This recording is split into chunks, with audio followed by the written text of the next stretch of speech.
Hello, my name's Angus MacLeod, and I'd like to talk a little bit about organisational profiling and specifically about character profiling.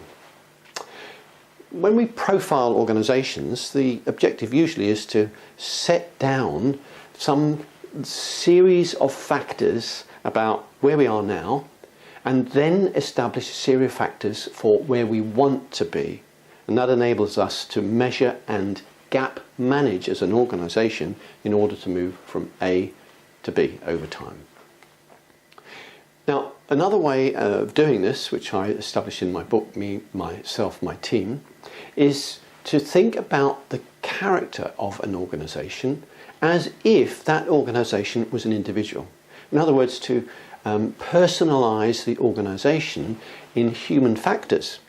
So if we were to look at a profile of that organisation, we then find we may have a male or a female, someone who's 50 or 30 with corresponding types of attitude and behaviour and energy.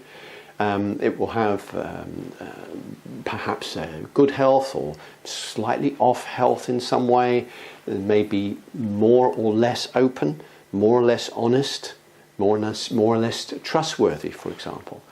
The ability of that individual corporation as a mean, as a global characteristic, may be that it listens well or it doesn't listen well, or that perhaps it's good at communicating outwards but is pretty poor at listening and therefore runs into problems with the staff not really feeling on board with the messages that the corporation is trying to produce. So by establishing this character, we can start off with a character that says where the organisation is now. We can then seek to say, well, we'd like to change that. We'd like to have a little bit more femininity in it, for example. We'd like to have a little bit more maturity or a little less maturity. To try and establish those factors in order to say, here is the gap, here is a time period, and this is what we're going to achieve. Now, when we do that, we can break down those factors into specifics, and those specifics can then be measured.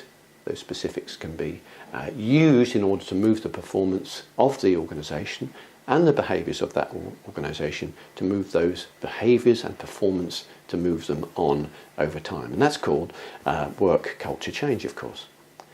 So the idea then of the profiling as a character is just another tool, a fresh idea about how to change an organisation and do it in a way that is humanistic rather than mechanistic.